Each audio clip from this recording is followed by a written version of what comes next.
Mais que vient faire Che Guevara, place Tahrir, au Caire? Comment peut-il se retrouver au cœur même du printemps arabe quand on pensait sa mémoire sagement rangée dans les bibliothèques occidentales?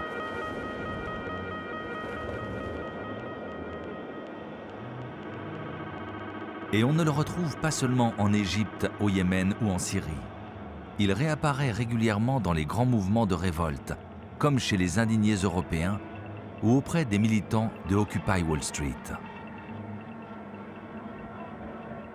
On pensait le Che devenu inoffensif après 50 années de détournement publicitaire.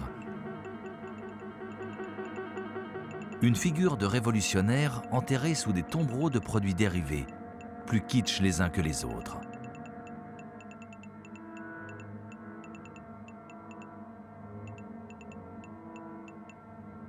On dit que ce portrait est le plus diffusé au monde. Pour comprendre d'où vient ce succès planétaire, j'ai cherché à reconstruire la généalogie de cette image. Cette enquête m'a mené d'une île à l'autre, de Cuba jusqu'en Irlande, en passant par Dole dans le Jura, où Che Guevara n'a sans doute jamais mis les pieds.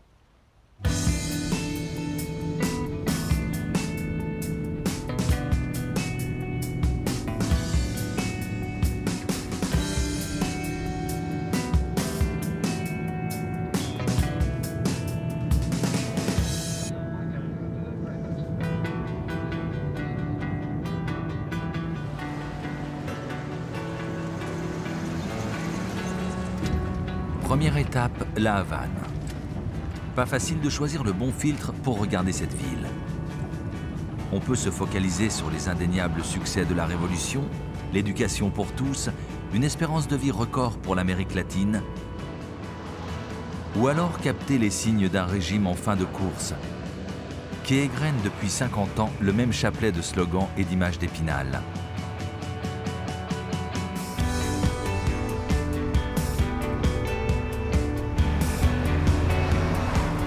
On peut aussi chausser les lunettes de soleil du tourisme. Entre deux plages, petit détour par la place de la Révolution, où trône un Che monumental. Justement, c'est jour de fête à La Havane. Le 1er mai.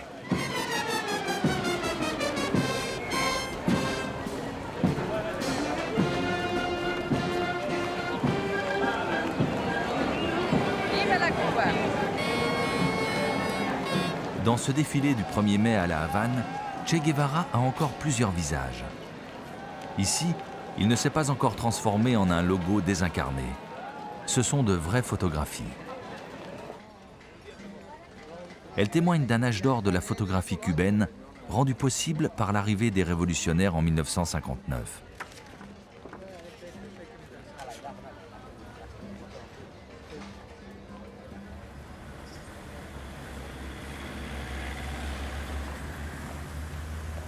Nous rencontrons Roberto Salas, le dernier acteur vivant de cette explosion créative. Bon pied, bon œil. Il est vrai qu'il n'avait que 16 ans quand il a commencé à photographier la Révolution. La Statue de la Liberté. C'est cette photo qui a fait de moi un professionnel. Et je n'avais que 16 ans. Roberto Salas est aussi l'auteur d'une des photographies les plus emblématiques de la période d'effervescence. L'histoire de cette photographie, c'était la première fois que je voyais le Che. Cette photo a été prise au 10e jour de la Révolution. Et je l'ai prise en attendant la lumière d'une allumette. Parce qu'il n'y avait pas de lumière là-bas. J'ai posé l'appareil photo sur le bout de leur table en attendant la bonne allumette. Il en arrive une et boum, j'avais ma photo. Aucun de nous ne venait de la presse. Alberto Corda était un photographe de mode. Corrales faisait de la photo commerciale. Liborio était laborantin. On n'avait pas le même point de vue, ni les mêmes appareils que l'ancienne presse. Avant, il y avait l'appareil grand format et le flash. Et nous autres, on utilisait le petit format, la lumière ambiante. On faisait des reportages avec des photos, du photo-reportage. Raconter une histoire avec des images. Une grande partie de la presse reposait sur la photographie. Avec la révolution, des entreprises quittaient Cuba. Par exemple, la société Cyrus publiait 2 pages de publicité dans le journal. Quand elle s'est retirée, il restait 2 pages blanches. Et alors, avec quoi les remplir? Avec des photographies. Fidel Castro, lui, saura comment remplir toutes ces pages laissées vides par les grandes entreprises. Il mettra très vite en place un récit par l'image, où la révolution est servie par des chevaliers sans peur et sans reproche.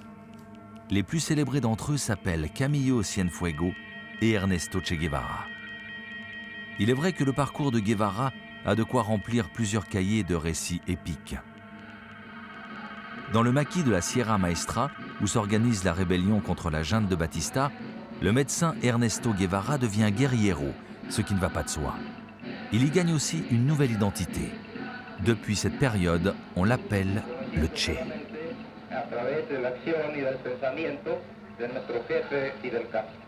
Une fois les révolutionnaires au pouvoir, et grâce à la seule puissance d'un décret de Fidel Castro, l'Argentin se transforme en Cubain de naissance.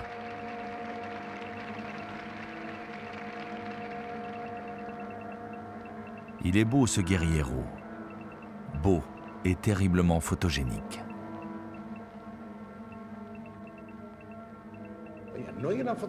Il n'y a pas une photographie de lui qui soit mauvaise. Il traverse l'image. Il avait un charisme, je ne peux pas te l'expliquer. Il a fait de jolies choses. Il a gagné sa vie en tant que photographe au Mexique. Il travaillait en agence de presse, il prenait toujours des photos. Chaque fois que sortait un nouvel appareil, il te faisait venir. Et cet objectif, comment est-il? Et cet appareil? Il aimait vraiment ça. Le Che n'aimait pas être pris en photo. Liborio, lui, il avait le droit.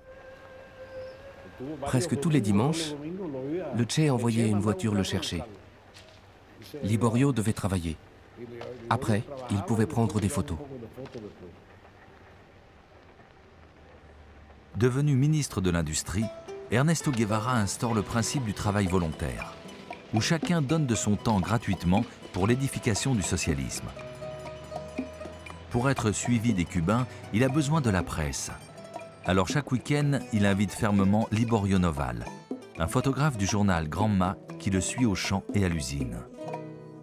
Ahí está sudor y piel, repartiendo amor y aliento. Ahí está sudor y piel, repartiendo amor y aliento. La fatiga es un invento que no se hizo para él. La fatiga es un invento que no se hizo para él.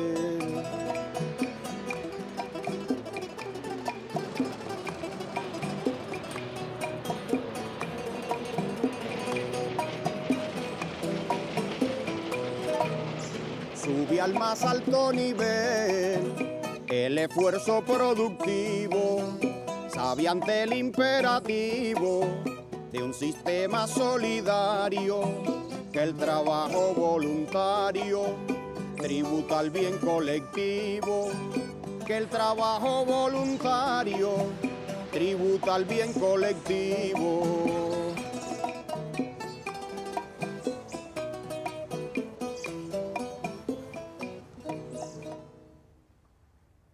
Ernesto Guevara opère une nouvelle métamorphose. Il est El Hombre Nuevo, l'homme nouveau, héros abstrait dont on chante la gloire. Le Che super-héros, il en a les attributs. Une vie faite d'épisodes de bravoure et une panoplie reconnaissable entre mille. La barbe dit l'urgence de la situation et signale un ennemi qui vous harcèle sans répit. Pas le temps de se raser. le treillis affirme que pour répondre à cet ennemi, on est toujours sur le pied de guerre. Et l'étoile du béret signale l'horizon radieux qui attend le révolutionnaire.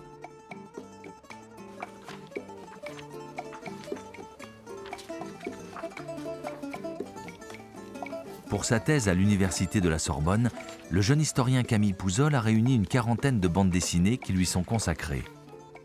Elles viennent du monde entier. Je dirais qu'il a compris assez rapidement le poids de l'image et de la photo. Et notamment dans le code qu'a mis en place la révolution cubaine. L'idée de conserver à la fin de la révolution la barbe, le treillis vert, etc. était dans un mécanisme de l'image fortement chargé symboliquement. Pourquoi Guevara a certainement été utilisé dans la bande dessinée? C'est parce qu'il porte en lui l'ADN du héros qu'on peut porter en récit, en fait. On a le voyage en 1952, où là, il va commencer à découvrir les inégalités sociales, l'exploitation par les Américains, il va avoir une prise de conscience. Va devenir ensuite l'épiphanie héroïque, avec l'épiphanie héroïque où il y a là toutes les étapes cubaines, avec la Sierra Maestra, et la bataille de Santa Clara, qui va être le moment en fait, de gloire suprême de Guevara, avec l'attaque du train blindé, qui va sonner le glas de l'offensive de Batista et aboutir à la fuite du dictateur cubain et la prise de pouvoir par les révolutionnaires. Tous les épisodes romanesques qui sont constitutifs de la tradition héroïque sont transposables à la vie de Guevara. Et maintenant, chaque fois qu'on a besoin d'avoir cette idée de révolution, on va faire appel à lui parce que dans l'imaginaire collectif, il est cette incarnation de la révolution, il est cette incarnation de la rébellion, il est cette incarnation de la révolte.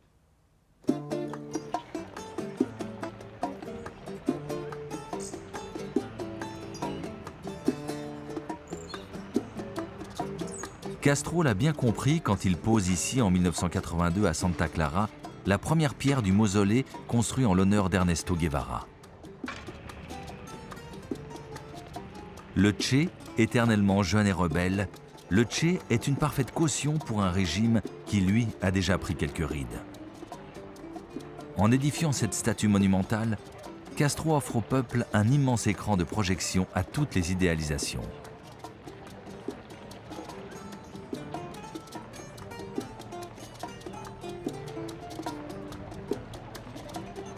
Si le Che a la tête dans les cieux, Castro, lui, se charge encore et toujours des éclaboussures du petit quotidien. Car Ernesto Guevara lui est bien plus utile en bronze ou sur papier glacé qu'en ministre incontrôlable. Quand il se permettait de renvoyer dos à dos les politiques impérialistes des Soviétiques et des Américains, alors que c'est grâce à l'aide de ces mêmes Soviétiques que l'île survit économiquement.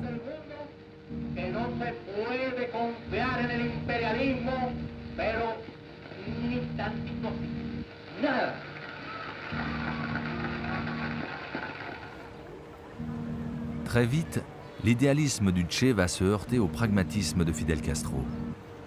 Les deux hommes décident finalement de séparer leur destin. Ernesto Che Guevara ira exporter la révolution vers d'autres pays. En 1965, il adresse une longue lettre à Castro qui aurait dû rester secrète. Il démissionne de toutes ses fonctions officielles, renonce à cette nationalité cubaine que lui avait offerte le leader Maximo. Il veut reprendre sa liberté.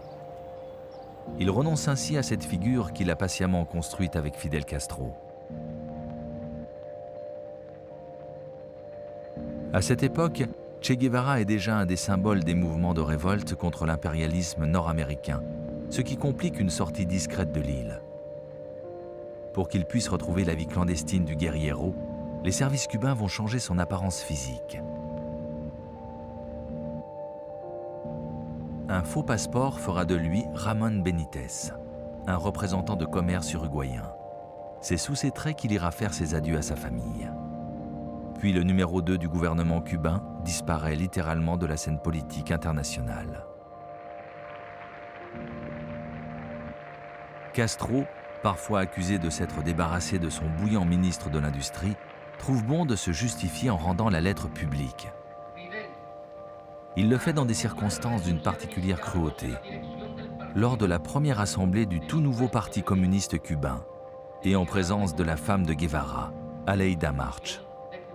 Par cette lecture, Castro rend impossible tout retour du Che à Cuba. reclaman el concurso de mis modestos esfuerzos. Y llegó la hora de separarnos.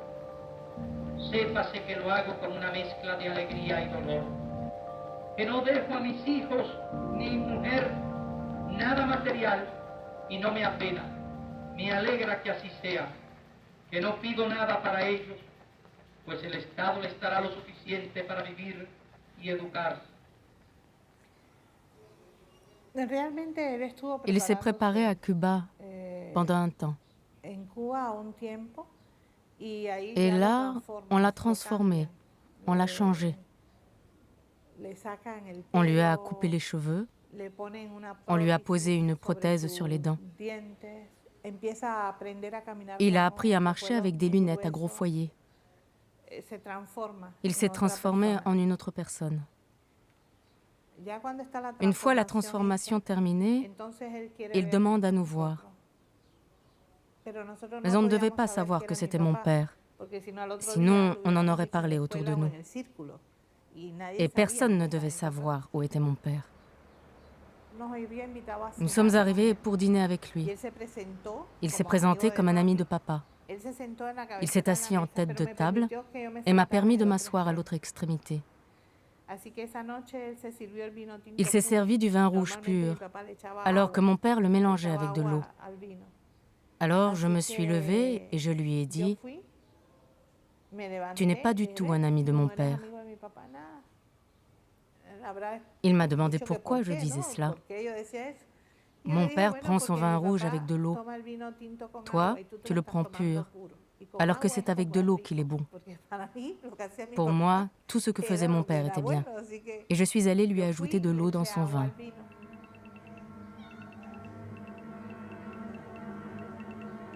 Ce n'est pas si facile de devenir une image. Cela passe par des transfigurations et métamorphoses douloureuses. Comme a dû être douloureux pour Guevara cet épisode on ne peut plus romanesque d'un révolutionnaire qui va dire adieu à ses 4 enfants avec la mâchoire, les habits et la voix d'un représentant de commerce.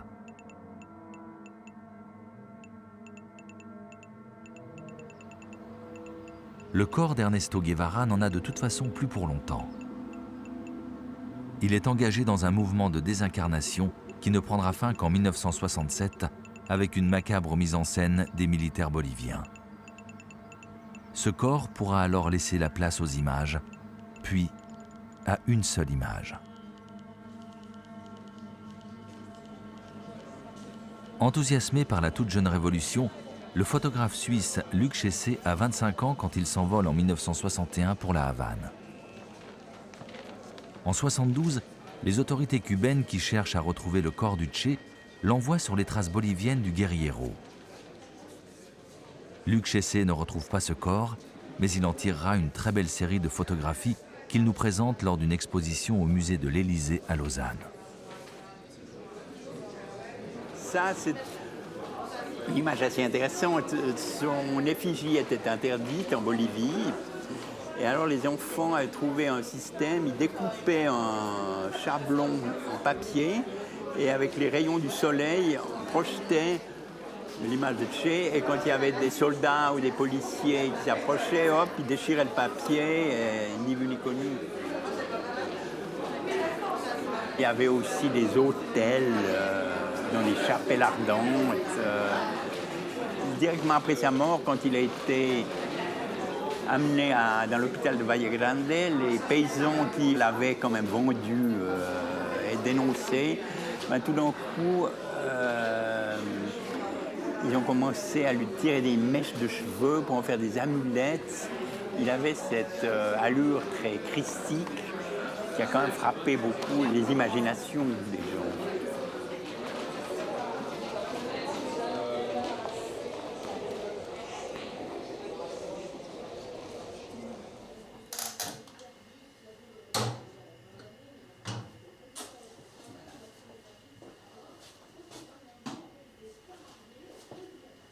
Les dictatures militaires étaient au pouvoir dans la majorité des pays.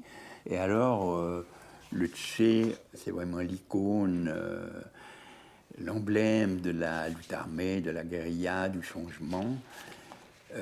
alors qu'il n'était pas le stratège en chef de la guérilla dont nous avions rêvé. Enfin, moi, je l'avais imaginé comme ça, et enfin, beaucoup de gens l'avaient imaginé comme ça. Nous, on a pris à peu près 2 mois pour refaire le périple qu'il avait fait. C'était pas facile, et nous, on n'avait pas l'armée aux trousses. Pour nous, c'était quand même plus facile. Il faut dire que le choix de la zone pour ouvrir un front guerriero semble totalement irréaliste, puisque la Bolivie avait quand même, c'est le seul pays, je crois, d'Amérique latine où il y avait une réforme agraire. Et donc les paysans étaient propriétaires de leurs terres, de leur misère, si tu veux, mais enfin de leurs terres. Pourquoi ouvrir ce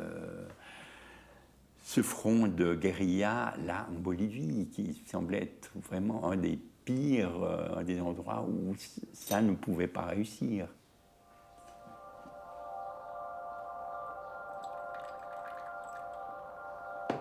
Comme Luc Chessé, je suis parti sur les traces du Che en Bolivie.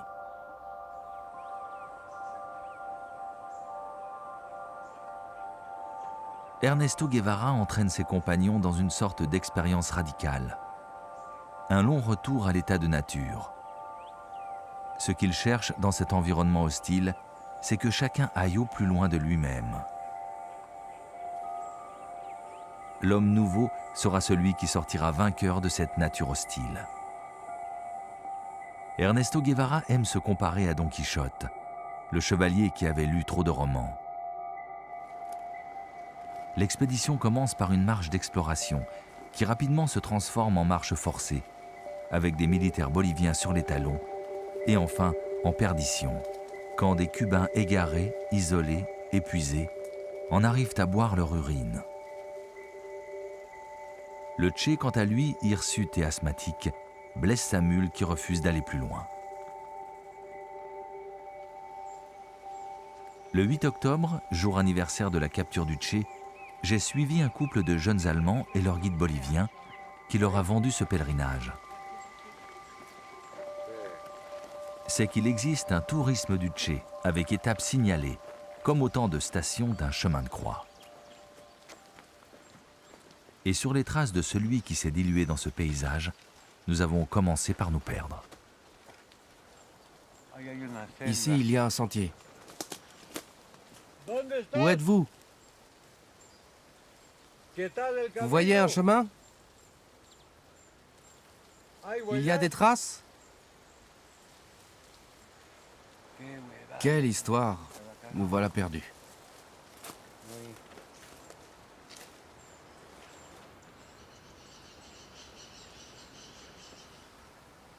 Au détour d'une forêt d'épineux, je débouche enfin sur une vallée. C'est le Bado del Yeso, un gué qui permet de traverser le Rio Grande.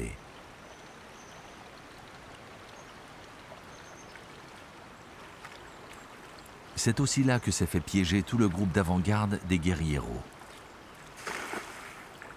Les militaires postés autour n'ont pas eu de mal à les prendre pour cible dans ce grand espace dégagé, un des rares de la région. Seuls 3 des compagnons du Che survivront à cette expédition mal préparée. Guevara, quant à lui, est capturé par l'armée bolivienne, qui a reçu des renforts de la CIA. Avant-dernière étape au programme de la Ruta del Che, le village de la Higuera, où il a passé sa dernière nuit avant d'être abattu le 9 octobre 1967. Certains villageois refusent de se consacrer à la marchandisation funèbre. La propriétaire de la seule épicerie de la Higuera vend tout de même quelques photographies, comme autant de petites amulettes.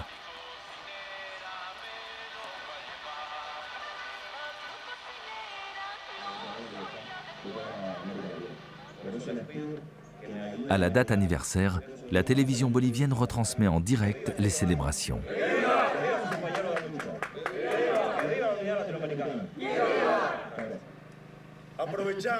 Profite de pouvoir vivre en paix.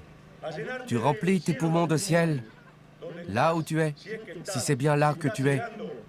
Il est dommage que Dieu n'existe pas. Mais bien d'autres sont dignes de te recevoir, commandante. Vive le commandant Ernesto Che Guevara. Vive Cuba. Vive la Bolivie. Vive l'Argentine.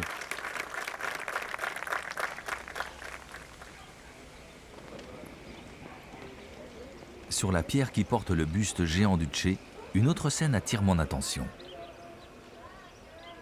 Ce sont des cadeaux pour le Che?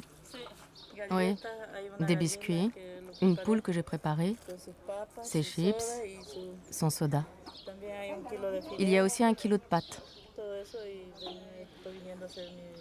Tout ça, ce sont mes offrandes à l'hôtel de Che Guevara.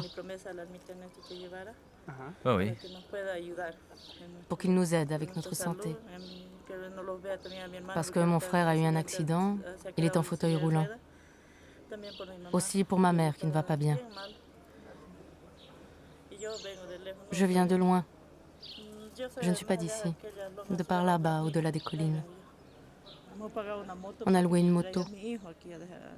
Mon fils m'a emmené présenter mes offrandes au Che.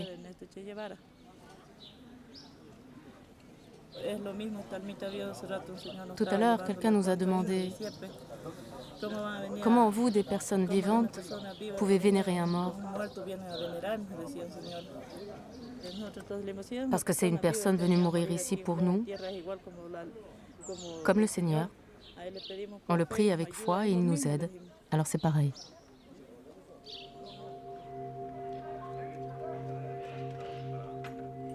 C'est dans l'ancienne école que s'est joué le sort d'Ernesto Guevara. Avec les années, les récits de sa mort ont tellement divergé qu'il devient impossible de démêler le vrai de la légende.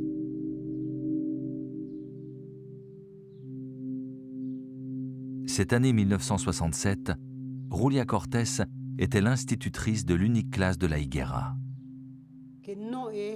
L'école n'était pas celle d'aujourd'hui. Les murs et le toit de l'ancienne étaient en terre. Le Che, son image a totalement changé depuis cette époque.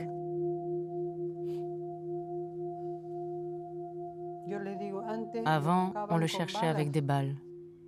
Aujourd'hui, on le cherche avec des bougies.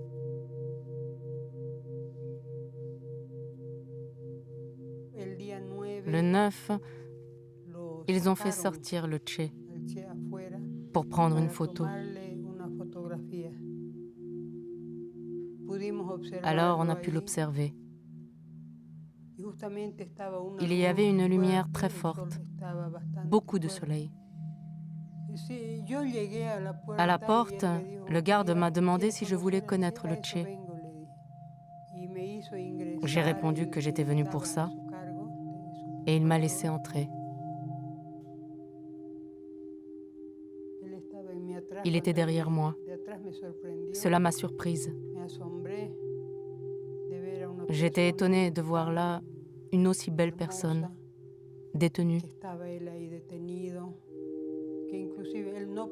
On disait qu'on ne pouvait pas le tuer au combat parce qu'il avait des protections sur son corps. On disait ça? Oui. Mais j'ai vu qu'il n'avait aucune protection et qu'il était particulièrement beau. Beau, mais un peu sale, non? Sale, oui, très sale. Surtout ses habits. Mais ça n'avait pas d'importance, ces haillons. C'était son visage qui était attrayant. Son regard. Tout. Ses attitudes étaient belles. Ses yeux aussi, particulièrement. Le plus beau, c'était ses yeux.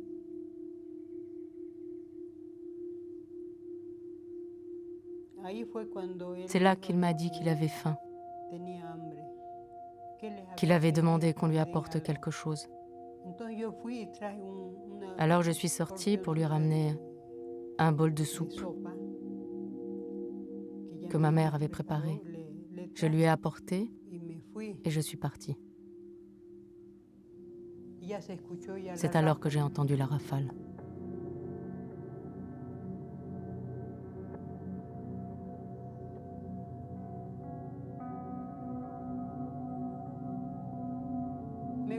J'aime rêver de lui. parce qu'il m'a apporté beaucoup de chance. C'est très bon d'en rêver. Quand j'ai des problèmes qui semblent insolubles, je rêve de lui et je suis heureuse, car je sais qu'il va tout arranger à mon profit. Ernesto Guevara adoré.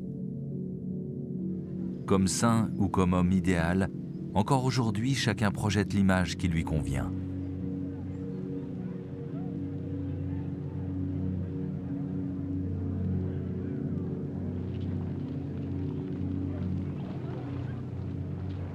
Bien malgré eux, ce sont les militaires boliviens et leurs instructeurs de la CIA qui vont permettre cette étonnante résurrection. Ils transportent le corps sur le patin d'un hélicoptère jusqu'à l'hôpital de la ville la plus proche, Valle Grande. On l'allonge sur un lavoir dans un cabanon isolé.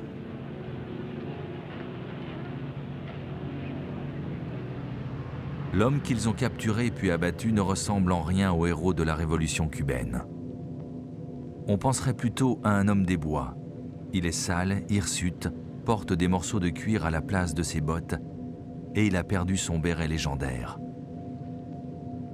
Alors les officiers présents demandent aux infirmières et aux médecins de retrouver le Che légendaire.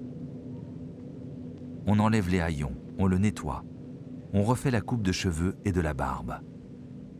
Une injection de formol préservera le corps de la décomposition. Ils font si bien que le trophée exhibé sur le lavoir est sans aucun doute possible le Che.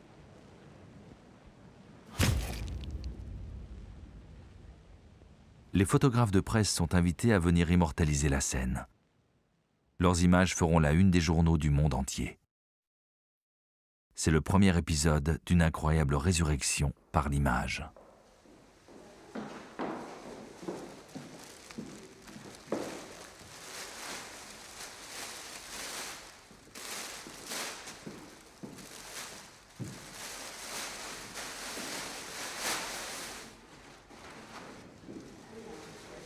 L'artiste franco-belge Olivier Blancard a reconstitué entièrement cette scène à partir des photographies de Freddy Alborta. Il présente son œuvre au Musée des Beaux-Arts de Dole. Le côté un peu sale du personnage est tout à fait conforme à l'état dans lequel il était et l'aspect qu'il avait. Les cheveux, par exemple, sont faits de la filasse. Il a été en fait sommairement lavé par les religieuses de l'hôpital de Villa Grande pour lui faire une figure humaine et le rendre, disons, reconnaissable. En fait, il a des traits assez fins, des traits presque féminins. Avec des bijoux, bien maquillés, une jolie robe, il aurait pu faire un très beau travelot sud-américain. Il avait des traits très bien dessinés, une bouche très belle, des yeux. Et alors, la manière dont l'image est advenue est très étrange, puisque ce qui a sanctifié la mort de Guevara, c'est la photographie. Or, Guevara a été lui-même, toute sa vie, un grand pratiquant éclairé de la photographie et aussi un utilisateur au sens qu'il a utilisé la photographie, où il a collaboré, il a coopéré à la scénarisation de son image par les photographes. Les Boliviens croient se laver les mains, c'est-à-dire se débarrasser. C'est une simple formalité, on le tue, on le montre, l'affaire est réglée. Et c'est là que tout commence.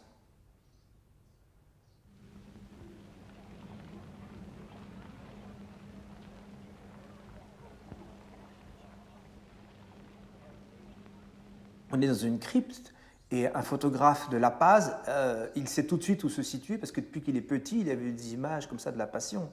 Donc il y a une espèce de coproduction comme ça de quelque chose qui va aboutir à un effet tout à fait inverse, j'imagine, de ce que cherchaient les militaires boliviens. C'est-à-dire qu'ils annoncent une victoire et qui va se transformer au pouvoir en défaite. Il y a quelque chose d'inéluctable qui se met en place. La photographie, on va dire, cette photographie vient de très loin. Elle vient des temps évangéliques, elle vient des temps de la jeunesse de Guevara, elle vient des temps photographiques. C'est tout à fait incroyable.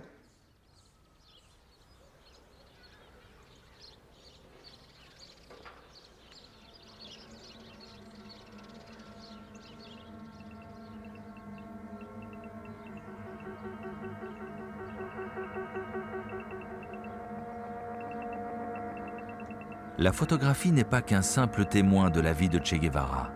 Elle y joue un rôle central, moteur. Elle trace un destin, parce que son idéal était celui d'un homme nouveau, construit par sa propre volonté et contre son propre corps. D'abord héros intrépide, puis ministre exemplaire, enfin icône de la Révolution. Ce n'est pas donné à tout le monde de devenir une image.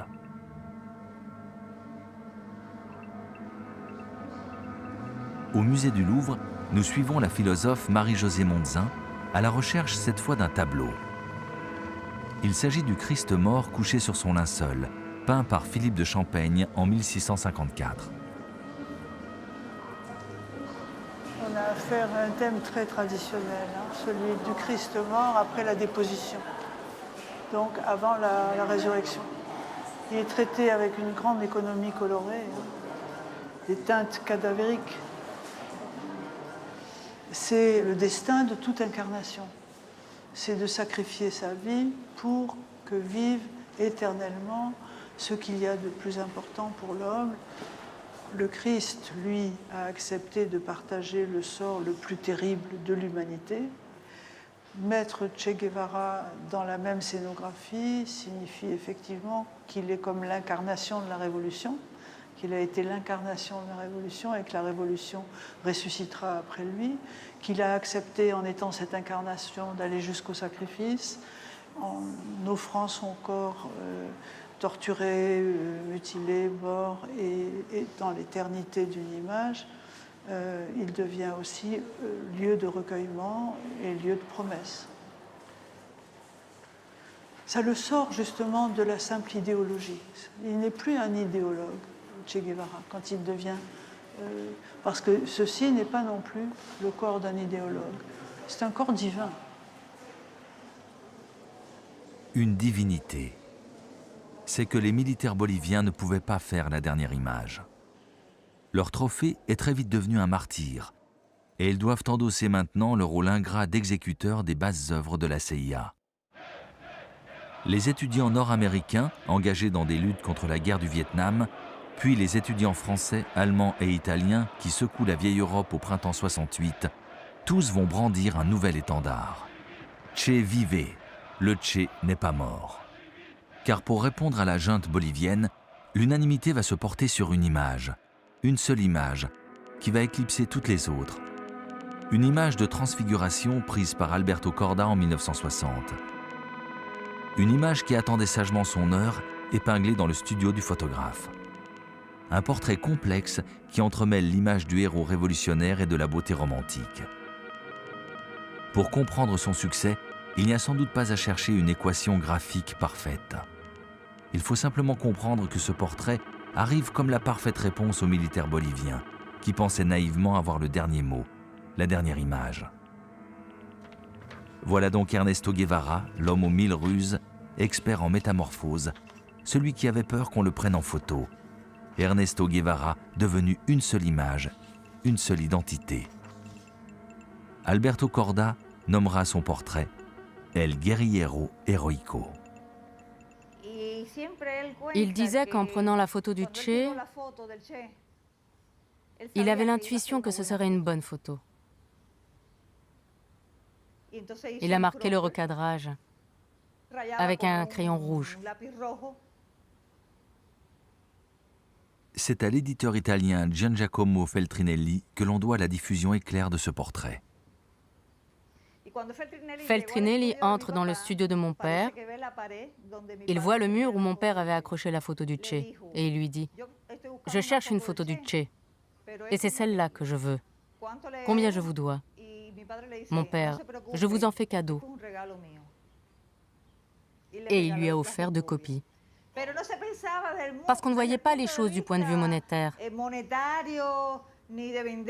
ni de vendre ou encaisser, de faire de l'argent avec ça. Tu te rends compte? C'était la mentalité de cette époque. Le 8 octobre, le Che meurt. Feltrinelli fait le fameux poster dont on dit qu'il en a vendu 1 million. Avec le copyright édition Feltrinelli.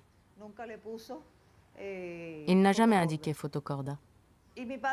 Mon père disait toujours, il ne m'a pas donné un centime, mais il a fait connaître ma photo. Et de ça, il était reconnaissant.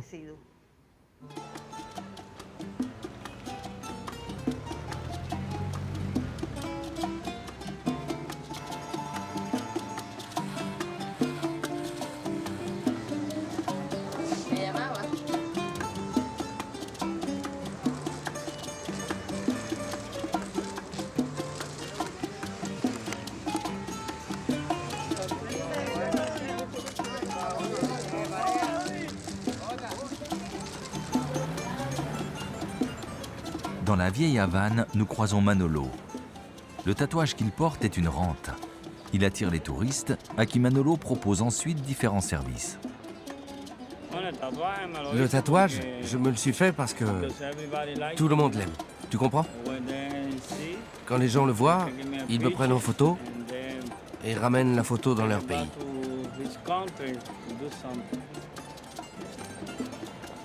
C'est un Che érotique qui a combattu pour notre pays. Il m'a plu depuis tout petit. Je l'ai toujours aimé et je le porte toujours dans le cœur.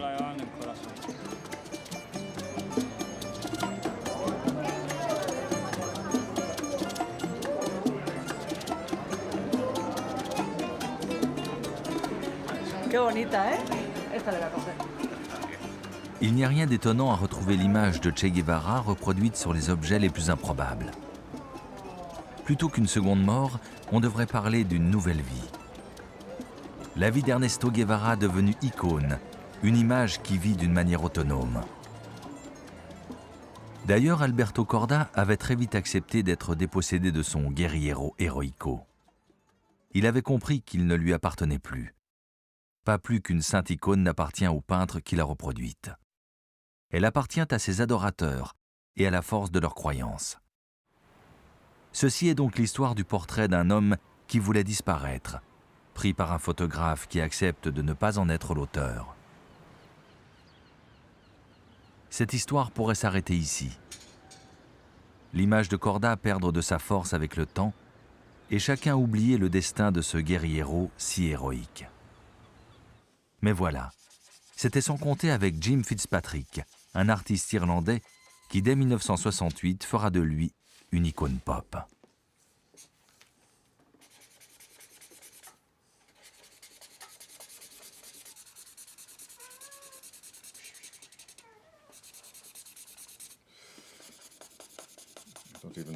Les feutres sont un peu fatigués, mais ça te donne une idée.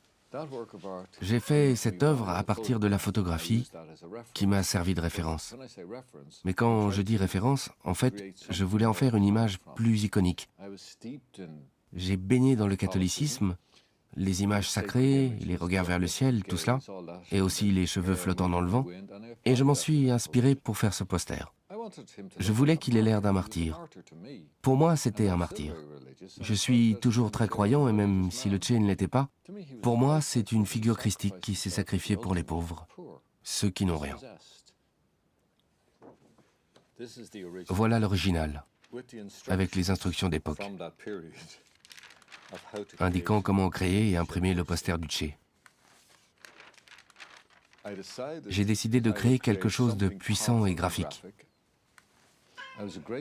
J'étais un grand admirateur des graphistes polonais, où ils simplifiaient tout. Je ne voulais utiliser que des couleurs primaires. Je me suis servi du rouge du drapeau. J'ai utilisé le noir et le blanc, bien sûr. J'étais très influencé par la photo de Corda. Mais je voulais créer une œuvre distincte.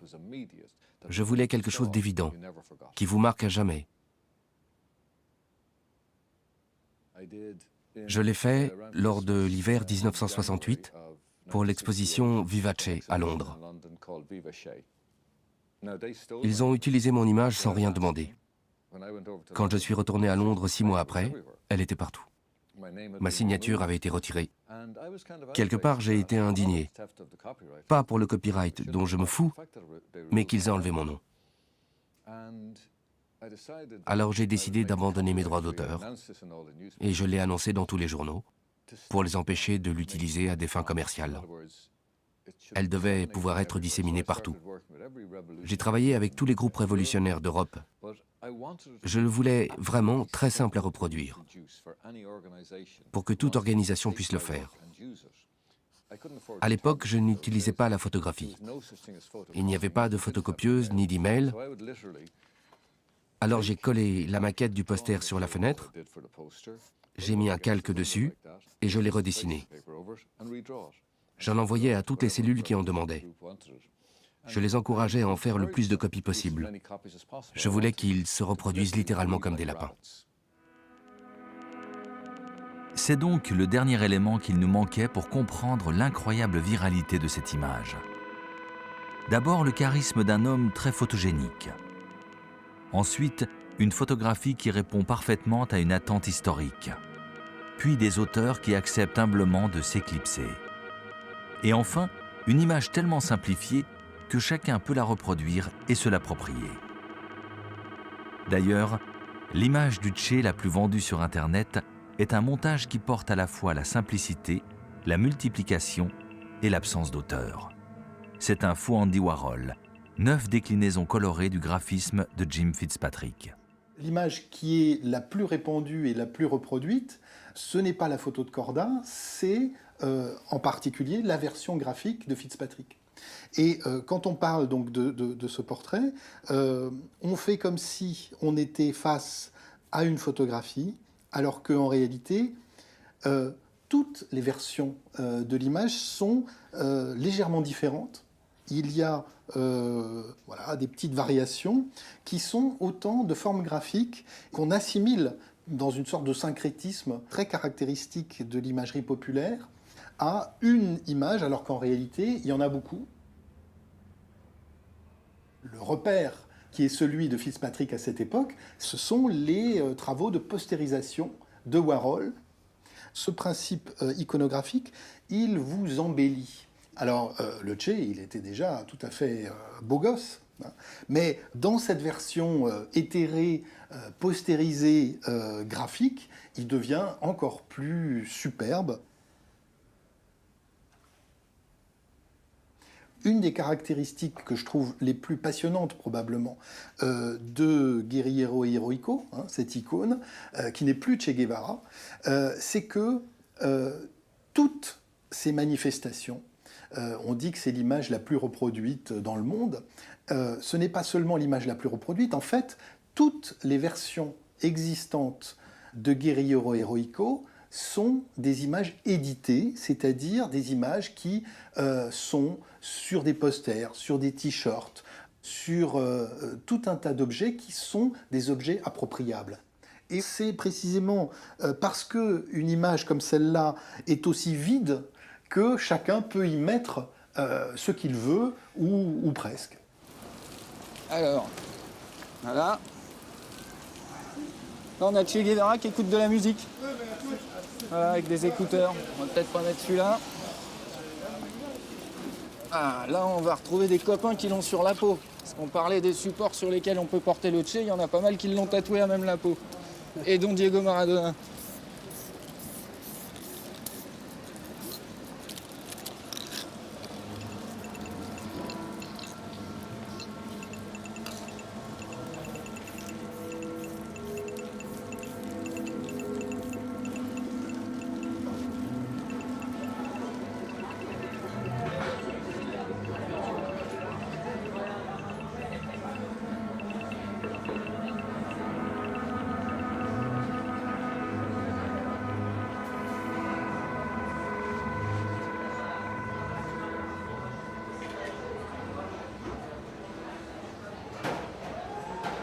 Les historiens d'art devraient visiter plus souvent les toilettes. Ce qui est intéressant, c'est aussi de regarder ce qu'il y a autour, et pas de se focaliser uniquement sur l'image du Che. Là, elle est dans son élément. Cette image vit sa vie d'image parmi de très nombreuses icônes de la culture populaire. Dans une chambre d'ado, il n'y a pas que le poster du Che. Ce n'est pas une icône au sens religieux.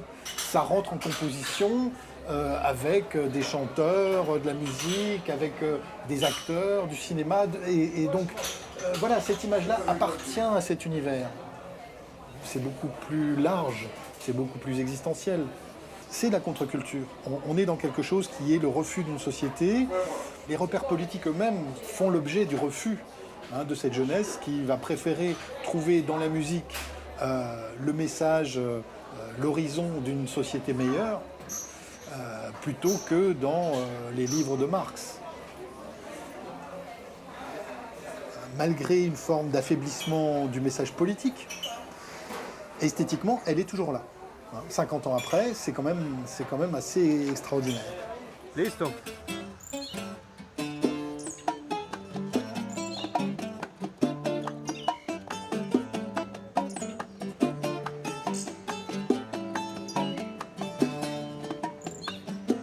Logo marketing côté pile, icône de la révolte côté face.